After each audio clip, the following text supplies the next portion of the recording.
இவங்க கூட எதுக்காக பேசுகிறாங்க இந்த கல்நாயக்குங்கன்னு பார்த்தீங்கன்னா, அடுத்த போஸ்டிங்க பதவி வரப்போகுது. பதவி மேலே இருக்கிற ஆசை, ஐயோ நம்ம நாளைக்கு பதவியில் உட்கார நேரத்தில் இந்த முண்டை வந்து இப்படி பண்ணிட்டாலே, மொத்தத்தையும் போட்டு உடைச்சிட்டாலே, ஒன்றுமே இல்லாமல் ஆக்கிட்டாலே, இதை எப்படியாவது சரி பண்ணணும் அப்படின்ற ஒரு முயற்சி தான் இப்போ அவங்க பண்ணிட்டு இருக்காங்க. 21 வீட்லேயே வந்துட்டு கொஞ்சம் நஞ்சு அட்டூழியம் தான் நடக்கலை. ஒரு சிம்பிளாக ஒரு வீடியோ காட்டுறேன் பாருங்கள்.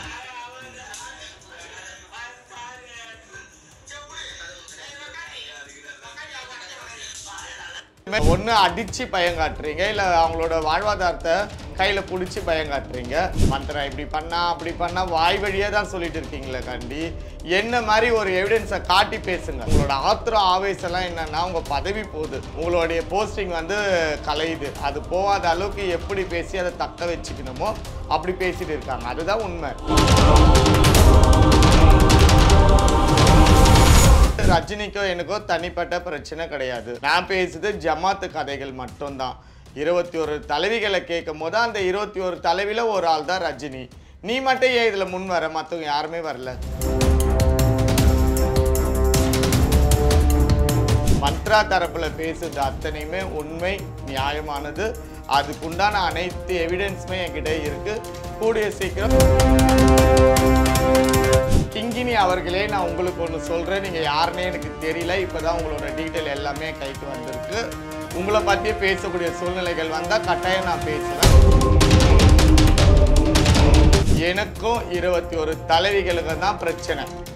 இதில் வந்து அவங்களுக்கு சப்போர்ட் பண்ணுறேன், இவங்களுக்கு சப்போர்ட் பண்ணுறேன். தயவு செஞ்சு நீங்கள் யாருமே வர வேண்டாம். உங்களுக்கு ரஜினி அம்மா நல்லவங்களா இருக்கலாம், வல்லவங்களா இருக்கலாம். அப்புறம் இன்னொன்று கூட சொன்னாங்களே, அந்த அம்மா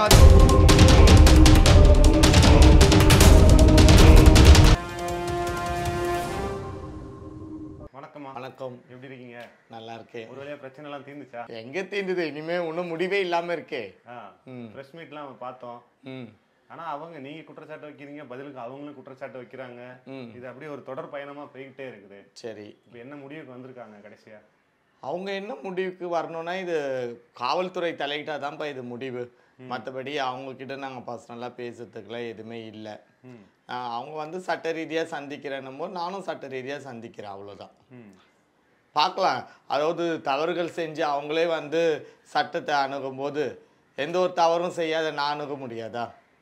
சட்ட ரீதியாக பார்த்து இதுக்கு என்ன முடிவோ நம்ம வந்து கோர்ட்லேயோ இல்லை ஒரு பெரிய அதிகாரிங்க முன்னாடியோ இதை பேசி தான் ஒரு முடிவு எடுக்க முடியும்.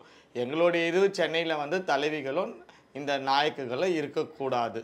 அது இல்லைன்ற பட்சத்தில் தான் நான் இந்த விஷயத்தை கைவிடுவேன். அது வரைக்கும் வந்து நான் கைவிட மாட்டேன். இல்லை, அவங்க என்ன சொல்கிறாங்கன்னா, உங்களுக்கு தேவையில்லைன்னா நீங்கள் வெளியே போங்க, அதை விட்டு ஜமாத்தை விட்டு நீங்கள் வெளியே போங்க, ஒட்டுமொத்த ஜமாத் அமைப்பை வேணான்னு சொல்கிறது உங்களுக்கு என்ன உரிமை இருக்குங்கிற மாதிரி பேசுகிறாங்க. கரெக்டு தான் அவங்க சொல்கிறது. இப்போ நான் என்ன கேட்குறேன்னா, எனக்கு தேவையில்லை, நான் வெளியே வந்துட்டேன். அது போல் வெளியே வரவங்களை விடுங்களேன். ஏன் அவங்க வாழ்வாதாரத்தை முடக்குறீங்க? அவங்க வந்து இவங்க ஜமாத்தை விட்டு வெளியே வந்துட்டு அவங்க வந்து கடை வசூல் போகக்கூடாது, பொழப்பை பார்க்கக்கூடாதுன்னு சொல்கிறது நீங்கள் யார்? நீங்கள் ஏன் சொல்வீங்க? உங்களுக்கு பிடிக்க அப்போ வந்து நீங்கள் இந்த மாதிரி ஒரு டிமாண்ட் வைக்கும் போது அவங்க என்ன பண்ணுவாங்க? திருப்பி உங்ககிட்டே தான் ஓடி வரணும். இதை தானே நான் வேணான்றேன். ஏன் ஜமாத்தில் இருந்தால் தான் வாழ முடியுமா? ஜமாத்தை விட்டு வெளியே வந்தால் வாழ முடியாதா? சொல்லுங்கள் நீங்களே. இல்லை, நிறைய பேர் நிறைய திருநங்கைகளே எங்களுக்கு ஜமாத்து வேணும் அப்படின்னு பேசுகிறாங்களே, பேட்டி கொடுக்குறாங்களா? அவங்க பேச வைக்கிறாங்களா, பேச வைக்கப்படுறாங்களான்னு தெரில. ஆனால் அவங்க கேமரா முன்னாடி பேசும்போது எங்களுக்கு வேணும் அப்படிங்கிற மாதிரி தான். கண்டிப்பாக நீங்கள் சொல்கிறதுலாம் உண்மைதான். நிறைய திருநங்கைகள் வந்து எனக்கு ஜமாத்து வேணும்னு சொல்கிறாங்களா? யார் சொல்கிறாங்க?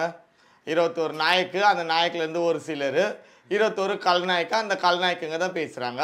பொதுப்படியாக இருக்கவங்க யாரும் பேசலையே. ஏன்னா ஒரு இளம் திருநங்கைகள் யாருன்னா ஒரு 10 பேர் டீமாக உட்காந்து எங்களுக்கு நாயக்கு சிஸ்டம் வேணும், எங்களுக்கு ஜமாத்து வேணும், நாங்கள் இதோடு சேர்ந்து தான் வாழ்வோன்னு யாருன்னா சொல்லியிருக்காங்களா இது வரைக்கும்? எப்படி பேசணும்னு கூட தெரியாமல் வந்து அவங்க பேசிகிட்டு இருக்காங்க அந்த கல்நாயக்குங்க. சரிங்களா? நான் என்ன கேட்குறேன், இளம் திருநங்கைகளுக்காக தான் நாங்கள் இந்த போராட்டம் நடத்துகிறோம். அந்த சிஸ்டமில் யாருன்னா வந்து பேசுகிறாங்களா? ஒரு 10 பேர் பேச சொல்லுங்கள். அவன் 3000 பேர் இருக்காங்க.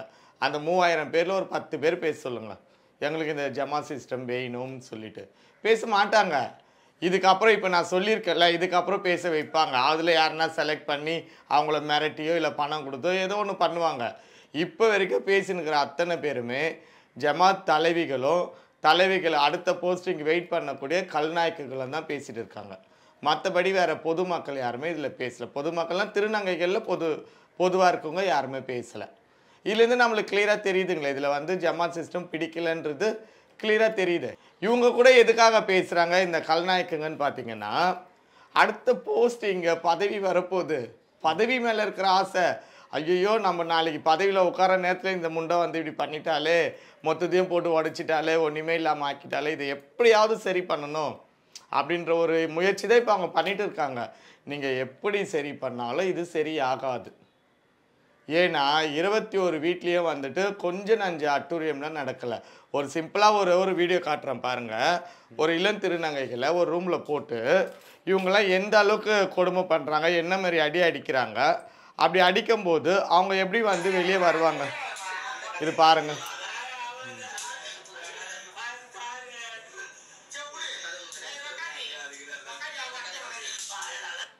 இந்த மாதிரி அடிக்கும்போது ஃபர்ஸ்ட்லேருந்து வைக்கவாப்பா.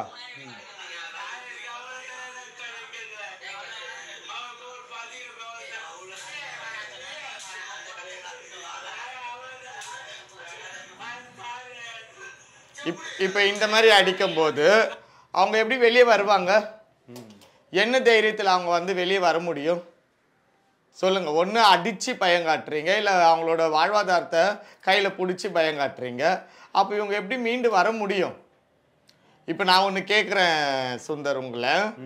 இப்போ வந்து வெளிச்சம்ன்ற ஒரு அறக்கட்டளை வந்து இதெல்லாம் தட்டி கேட்குது, இந்த அநியாயத்தை எல்லாம் வெளியே கொண்டு வருது. நானும் இல்லைனால் யார் இதெல்லாம் கேட்பாங்க? இந்த மெசேஜ் எப்படி பொதுமக்களுக்கு வரும், அரசாங்கத்துக்கும் போகும்? இந்த பாதிக்கப்பட்ட திருநங்கைகளுக்கு விடுதலை எங்கேருந்து வரும், யார் செய்வாங்க? அப்போ வேறு வழி இல்லாமல் இவங்க என்ன பண்ணணும், அவங்களோட கூட அடி வாங்கிட்டு வாங்கிட்டு அவங்க சொல்கிறதெல்லாம் செஞ்சுக்கின்னு திருடிக்கின்னு என்னென்ன செய்ய சொல்கிறோம் அதை அத்தனையும் செஞ்சுட்டு அவங்களோட தானே முடங்கி கிடக்க வேண்டிய சூழ்நிலை. இதுக்கு சட்டப்பூர்வமான நடவடிக்கை எதுவும் எடுக்க முடியாது. சட்டப்பூர்வமாக இப்போ வரைக்கும் வந்து அவங்க கொடுத்த கம்ப்ளைண்ட்டுக்கும் எந்த ஒரு விசாரணையும் இல்லை, நான் கொடுத்த கம்ப்ளைண்ட்டுக்கும் எந்த ஒரு விசாரணையுமே இல்லை. இப்போ தான் வந்து ஒரு ஸ்டேஷன்லேருந்து ஃபோன் வந்திருக்கு, ஒரு 3 பேர் மேலே நான் கம்ப்ளைண்ட் கொடுத்த கம்ப்ளைண்ட்டுக்கு. அதை பற்றி நாளைக்கு போய் நான் என்ன ஏதுன்னு விசாரணை அணுகுவேன்ப்பா. இல்லை, ஒரு தனி ஆளாக உட்காந்துட்டு இவ்வளோ பெரிய அக்கிரமத்துக்கு எதிராக போராடிட்டு இருக்கீங்க இல்லையா? ஆனால் உங்களுக்கு எதிராக பதில் சொல்றதுக்கு பதிலாக வந்து ரஜினி அம்மாள் இப்போ வந்து அமைதியாயிட்டாங்க. மற்ற கல்நாயக் அந்த அந்தஸ்தில் இருக்கிறவங்க தான் வந்து இந்த விஷயங்களுக்கு பதில் கொடுத்துட்டு இருக்காங்க இல்லையா?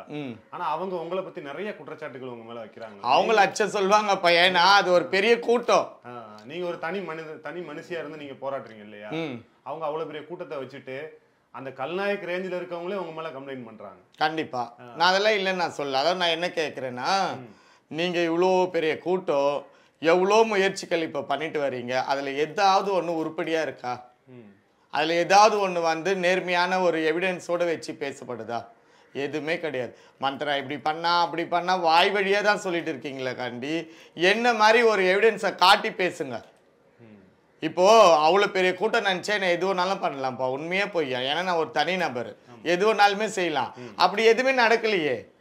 அப்போ எந்த ஒரு இதுவுமே உங்ககிட்ட கிடையாது. உங்களோட ஆத்திரம் ஆவேசம்லாம் என்னன்னா, உங்கள் பதவி போகுது, உங்களுடைய போஸ்டிங் வந்து கலையுது, அது போகாத அளவுக்கு எப்படி பேசி அதை தக்க வச்சுக்கணுமோ அப்படி பேசிட்டு இருக்காங்க. அதுதான் உண்மை. ஒரு சாமியார் ஒருத்தவங்க பேசுனாங்க, அவங்க பேர் எனக்கு தெரியல. அவங்க பேசுகிற ஒவ்வொரு பாடி லாங்குவேஜ் எல்லாமே பாருங்களேன், ஒரு திருநங்கையாவா பேசுகிறாங்க. இது எல்லாமே சொல்லி கொடுக்குது. அதாவது ரஜினியை அவங்க வந்து ரஜினிக்கோ எனக்கோ தனிப்பட்ட பிரச்சனை கிடையாது. நான் பேசுது ஜமாத்து கதைகள் மட்டும்தான். 21 தலைவிகளை கேட்கும் போது அந்த 21 தலைவியில் ஒரு ஆள் தான் ரஜினி. நீ மட்டும் ஏன் இதில் முன் வர, மற்றவங்க யாருமே வரல? இப்போ வரைக்கும் பாருங்கள், இந்த 21 தலைவிகள் எத்தனை பேர் பேசுனாங்க? இன்னும் யாருமே பேசலையே, ரஜினி மட்டும் தான் பேசுகிறாரு. ஏன் மீதி பேர்லாம் பேசலாம்? அதே போல் அவர் ஏரியாவிலேருந்து நிறைய பேர் வந்து பேசினாங்க. ரஜினி அம்மா வந்து எனக்கு இது செஞ்சாங்க, அது செஞ்சாங்க, காலேஜ் ஃபீஸ் கட்டினாங்க, அதுக்கப்புறம் வந்து சாப்பாடுன்னு போனால் எனக்கு உடனே கொடுப்பாங்க, அரிசி வாங்கி தருவாங்க, அது வாங்கி தருவாங்க, இதெல்லாம் வந்து அவங்க ஏரியா மக்கள் சொன்னாங்க. ஏன்பா இவ்வளோ சேவை செய்கிறவர் அந்த ஏரியாவில் ஒரு கவுன்சிலர் போஸ்டிங் நின்று இருக்கலாமே, நின்று எல்லாருக்கும் நல்லது செஞ்சுருக்கலாமே, கரெக்டுங்களா? இல்லை ஏதோ ஒரு இதுவாக வந்து எல்லாருக்கும் செய்யறதுலாம் செய்யலாம். அது நான் குறிப்பிட்டு வந்து உன் பக்கத்தில் இருக்கிறவங்களுக்கு மட்டும்தான் செய்வேன், அது 200 அட்வொகேட் ஜூனியர் அட்வொகேட் பசங்களுக்கு மட்டும்தான் உதவி செய்வேன்னு என்ன எழுதியிருக்கோ? இது எல்லாமே வந்து ஜோடிக்கப்பட்டது செட்டப், எதுவுமே வந்து உண்மை கிடையாது. இந்த காலத்தில் ஒரு 500 ரூபாய் கொடுத்து ஒரு பிரியாணி போட்டவங்க தான் அவங்க வந்து நமக்கு சப்போர்ட்டாகவே எவ்வளோ பேசிட்டு போகிறாங்க. அந்த மாதிரி சூழ்நிலைக்கு தான் போயிட்டு இருக்கு. மந்த்ரா தரப்பில் பேசுறது அத்தனையுமே உண்மை, நியாயமானது. அதுக்குண்டான அனைத்து எவிடன்ஸுமே என்கிட்ட இருக்குது. கூடிய சீக்கிரம் வந்து கோர்ட்டில் வந்து நாங்கள் மீட் பண்ணுவோம். இல்லை, நீங்கள் சொல்கிற அந்த சாமியார் திருநங்கை வந்து கிங்கினி அம்மா அவங்க பேரு. அவங்க என்ன சொல்றாங்கன்னா, நாங்க ஒரு தாய் தகப்பனுக்கு செய்யற கடமை மாதிரி தான் நாங்க எங்க நாய்க்கு பண்றோம். அத நீ ஏன் கேக்குற? உனக்கு கொடுக்க வரப்பில்ல நீ போ, அத நீ ஏன் கேட்கலாம், உனக்கு என்ன உரிமை இருக்கு அப்படிங்கிற மாதிரி. அது சொல்றதுக்கு அவங்களே முதல் யாரு? அவங்க சொல்றாங்க, நீ யாரு முதல்ல? உனக்கு இதுல என்ன பிரச்சனை? நீ நல்லா இருக்கிற ஒரு ஊரை நீ ஒரு கோயிலை வச்சுன்னு உட்காந்துட்டு இருக்கிற. உனக்கு அதாவது கிங்கினி அவர்களே, நான் உங்களுக்கு ஒன்று சொல்கிறேன். நீங்கள் யாருன்னே எனக்கு தெரியல. இப்போ தான் உங்களோட டீட்டெயில் எல்லாமே கைக்கு வந்திருக்கு. உங்களை பற்றியே பேசக்கூடிய சூழ்நிலைகள் வந்தால் கட்டாயம் நான் பேசுவேன். அதாவது எனக்கும் 21 தலைவிகளுக்கு தான் பிரச்சனை. இதில் வந்து அவங்களுக்கு சப்போர்ட் பண்ணுறேன், இவங்களுக்கு சப்போர்ட் பண்ணுறேன். தயவு செஞ்சு நீங்கள் யாருமே வர வேண்டாம். உங்களுக்கு எனக்கு ஏதோ பிரச்சனையாக பேசுங்க, சரி? அப்புறம் இப்போ என்ன சொல்லுவாங்க, இப்போ கிங்கினி வலிச்சுன்னா அத்தை அவங்கள டார்கெட் வச்சுருக்கிறாங்க. எனக்கு யாரையும் டார்கெட் வைக்கணும்னு எந்த ஒரு அவசியமும் கிடையாது. எனக்கு சென்னையில் தலைவிகளோ ஜமாத் சிஸ்டமோ இருக்கக்கூடாது. அதுக்கான போராட்டத்தை தான் நான் எடுத்திருக்கேன் கையில். அதை தான் நான் பேஸ் பண்ணிட்டு இருக்கேன். உங்களுக்கு ரஜினி அம்மா நல்லவங்களாக இருக்கலாம், வல்லவங்களாக இருக்கலாம். அப்புறம் இன்னொன்று கூட சொன்னாங்களே, அந்த அம்மா தெய்வம்னாங்களே. அப்போ ரஜினி அம்மா தெய்வம்னா அப்போ தெய்வத்தெல்லாம் என்னன்னு சொல்லுவாங்க? தெய்வத்தெல்லாம் என்னன்னு சொல்கிறது? ஏன் அந்த தெய்வம் வந்து வேசார்பாடி பாரதி நகருக்கு மட்டும் தான் காட்சி கொடுக்குமா? மற்றவங்க யாருக்கும் காட்சி கொடுக்காதா? அதில் பர்டிகுலராக கிங்கினி அவங்களுக்கு மட்டும்தான் காட்சி கொடுக்குமா?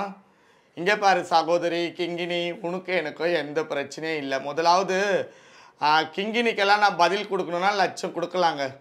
அதுக்கு உண்டான ப்ரூஃபோ என்கிட்ட இருக்குது, சரியா? மாலை கோலத்தோட கூடலாம் என்கிட்ட இருக்குது. நான் பேசணுன்னா பேசலாம். கிங்கினியில் எனக்கு ஒரு ஆளே கிடையாது. என்னோட டார்கெட்டு இந்த தலைவிகள், நாயக்குகள், இவங்க மட்டும்தான். இவங்களுக்கெல்லாம் பதில் கொடுக்கணுன்ற அவசியமும் எனக்கு கிடையாது. பேசுகிறவங்க 1000 பேசிட்டு போட்டவங்க, அதுக்கெல்லாம் நான் போய்விட மாட்டேன். அதுக்கு சாதாரணமாக ஒன்று சொல்லணுன்னா, நீங்கள் கேட்குறீங்களே, நீங்கள் தனியாக பேசுகிறீங்கன்னு. அதாவது ஒரு சின்ன ஒரு உதாரணம்.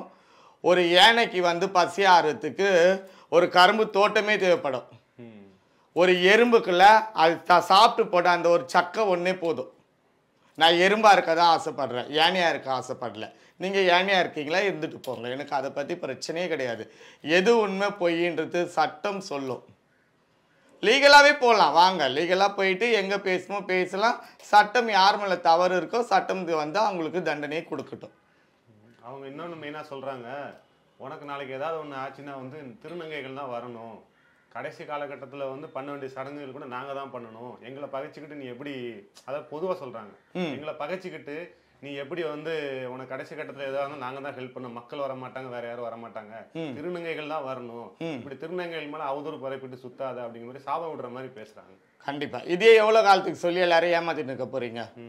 ஏன்னா ஒன்றா திருநங்கை தான் வரணும், திருநங்கை தான் வரணும். அதாவது நான் சொல்கிறது, தமிழ்நாட்டில் ஒத்துமொட்ட திருநங்கைகளும் அநியாய அக்கிரமம்னு சொல்லலை, ஒரு சிலரை தான் சொன்னேன்.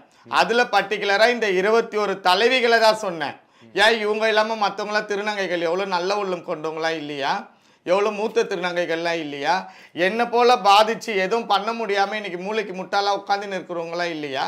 அவங்களாம் எனக்கு சடங்கு செய்ய மாட்டாங்களா? இல்லை வான் கூப்பிட்டா வரமாட்டாங்களா?